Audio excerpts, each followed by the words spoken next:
Assalamualaikum warahmatullahi wabarakatuh. Jumpa lagi dengan Gus Luken Sunarto, saudaraku, para guru, rekan-rekan guru, senior saya, adik-adik saya. Pada kesempatan ini, Gus Luken akan menyampaikan kegiatan menulis artikel sebagai tindak lanjut dari penulisan penelitian tindakan kelas. Nah, ini sudah saya tulis penulisan penelitian tindakan kelas. Ini sekarang yang ke-9, saudaraku. Kebetulan temanya adalah menulis sebuah artikel. Oke, saudaraku, seperti yang saya sampaikan kemarin bahwa sebuah artikel ini bisa ditulis dengan menggunakan ide yang sama dengan makalah atau penelitian tindakan kelas. Satu ide bisa diturunkan atau dipakai untuk membuat tulisan 4 jenis, misalnya penelitian tindakan kelas, makalah, artikel, dan presentasi atau prasaran. Nah, ini. Oke, saudaraku, apa dan bagaimana tentang artikel atau tulisan ilmiah populer ini akan kita kaji sejenak dalam Klinik Bahasa Indonesia, Klinik Bahasa dan Sastra Indonesia. Oke, saudaraku, mari kita lihat. Artikel bisa ada 2 jenis, yaitu artikel hasil penelitian dan artikel hasil dari kemampuan kita berpikir. Ya, ada 2 hal. Oke, yang pertama ini adalah artikel hasil penelitian. Artikel ini diawali dengan abstrak. Abstrak kurang lebih ada 200 kata dan disertai kata kunci 3 sampai 5 kata. Ini 3 sampai 5 kata. Kemudian uraian mengenai masalah dan tujuan penelitian, ini sistematikanya. Lalu metode yang digunakan dan hasil penelitian. Nah, ini berarti artikel hasil penelitian. Pada waktu kita melaksanakan penelitian tindakan kelas, kita bisa turunkan menjadi laporan penelitian tindakan kelas dan kita bisa menulis sebuah artikel. Yang artikel ini kita bisa kirimkan ke media massa, maka akan mendapatkan angka kredit maupun dapat duit. Nah, ini saudaraku. Selanjutnya, kata kunci berisi ide-ide atau konsep dasar yang mewakili bidang yang diteliti. Ini sudah jelas. Setelah abstrak, lalu kita munculkan bagian pendahuluan. Oke. Bagian pendahuluan berisi permasalahan penelitian, apa yang kita tulis, mungkin ada penurunan sesuatu, ya apa konsepnya kita tulis di situ. Bagaimana rencana pemecahan penelitiannya ada mungkin di situ, lalu disertai dengan tujuan penelitian dan rangkuman kajian teoritik yang berkaitan dengan masalah yang diteliti. Nah, oke, untuk yang permasalahan, rencana, dan tujuan ini bisa kita turunkan dari bab 1. Oke, saudaraku, dalam PTK. Untuk rangkuman kajian teoritik bisa kita turunkan dari bab 2, kajian teori dalam sebuah penelitian tindakan kelas. Oke. Jadi kita tinggal menyarikan begitu, kita perpendek, maka jadilah sebuah makalah atau jadilah sebuah artikel. Oke. Kemudian untuk metode penelitian ini berisi rancangan atau desain penelitian. Kita turunkan dari bab 3 dalam PTK.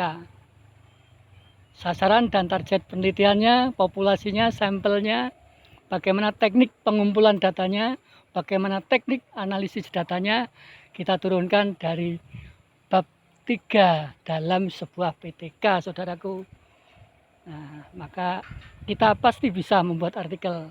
Karena caranya hanya tinggal menurunkan laporan hasil penelitian saja. Kalau artikel ini berupa artikel hasil penelitian. Yang berikutnya, saudaraku, hasil penelitian dan pembahasan. Ini kita turunkan dari penulisan PTK bab 4, saudaraku. Hasil analisis data, jelas di sana ada bab 4. Pengujian hipotesis apabila ini dari skripsi misalnya. Kemudian menjawab pertanyaan-pertanyaan penelitian dari rumusan masalah, lalu temuan-temuan dan interpretasi temuan-temuan. Jelas ini dari bab 4 kita tarik, kita peras, kita munculkan menjadi bagian isi di dalam sebuah artikel. Oke. Selanjutnya saudaraku, ada artikel itu akan diakhiri dengan kesimpulan dan saran.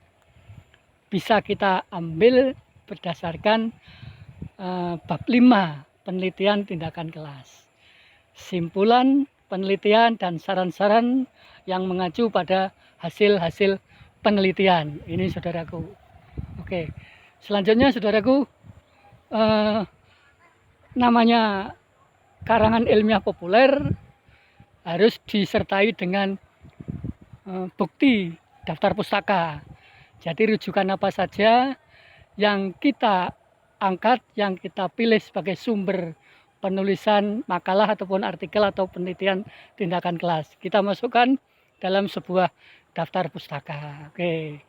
Jadi daftar pustaka berisi sumber-sumber yang diacu di dalam penulisan artikel dan hanya sumber-sumber yang digunakan, yang dimuat dalam daftar pustaka.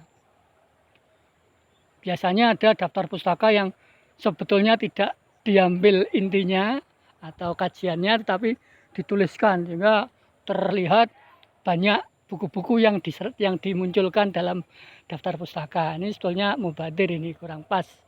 Jadi yang diambil saja yang kita tampilkan dalam daftar pustaka, saudaraku. Oke. Kemudian untuk artikel yang kedua, artikel yang tidak melalui proses penelitian, artikel yang hanya dibuat berdasarkan konsep semata, konsep kita. Jadi misalnya artikel konseptual. Oke. Artikel konseptual ini diawali dengan abstrak dan kata kunci. Oke. Abstrak ini memuat ringkasan yang padat dari isi artikel yang mencerminkan gambaran umum masalah yang dibahas dalam artikel. Kemudian hal-hal yang sedang dikritisi. Jadi kalau ada suatu kejadian atau suatu konsep lalu kita angkat sebagai artikel, mungkin sebagai perlawanan atau sebagai pengiyaan, bisa saja terjadi seperti itu. Kata kunci berisi ide-ide atau konsep dasar yang mewakili bidang yang dibahas. Nah, kata kunci itu terdiri dari 3 sampai 5 buah kata.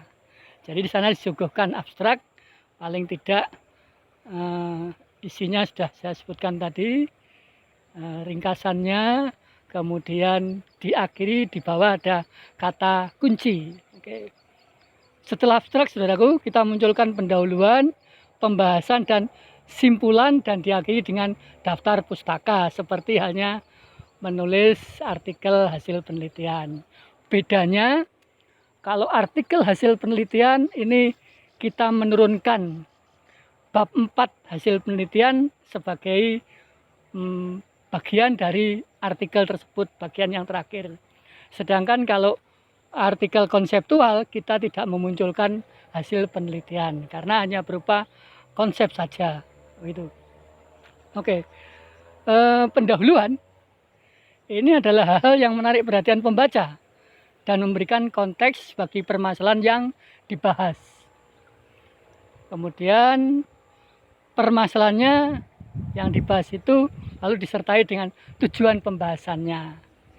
Ini ada pada pendahuluan, seperti halnya pada makalah sama. Yang bagian isinya adalah pembahasan. Pembahasan merupakan kupasan permasalahan yang meliputi analisis, argumentasi atau komparasi, lalu pendirian penulis mengenai masalah yang dibahas. Nah, ini bisa kita munculkan dalam gagasan kita sebagai artikel pada sebuah pembahasan. Kemudian artikel itu akan diakhiri dengan sebuah kesimpulan yang isinya adalah penegasan sikap penulis atas masalah yang dibahas dan saran-saran dan sikap alternatif jika ada. Saudaraku, artikel itu harus diakhiri dengan daftar pustaka. Sekali lagi, saudaraku, untuk menuliskan daftar pustaka, jika sebuah buku ditulis oleh orang yang memiliki lebih dari 2 kata, maka dibalik dulu nama orang tersebut. Kata yang paling belakang, nama paling belakang, ini dibalik. Jadi kalau di sana ada Amna Mariyati, maka sesungguhnya buku pembelajaran menulis dalam gerbang itu ditulis oleh Mariyati Amna 2004. Kalau ditulis dalam daftar pustaka dibalik Mariyati Amna. Tapi sesungguhnya dia namanya Amna Mariyati. Begitu. Selanjutnya Harjono ya 2002. Dongeng makanan dan minuman. Apa ini? Surabaya catatan lepas misalnya. Nah, ini daftar. Setelah itu nama dibalik, misalnya di sana ada Atar Semi, dibalik Semi Atar.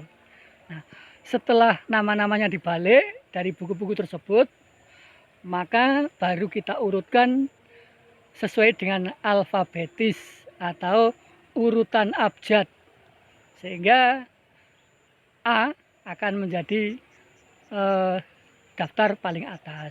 Amna, Harjono, Mardianto, Semi Atar, Sunarto. Nah ini baru. Inilah contoh penulisan daftar pustaka. Sekali lagi saudaraku, tulisan-tulisan ilmiah populer apabila itu berupa penelitian tindakan kelas, makalah ataupun artikel, wajib hukumnya menurunkan buku-buku bacaan dan kita tulis sebagai daftar pustaka. Posisi letaknya adalah paling belakang.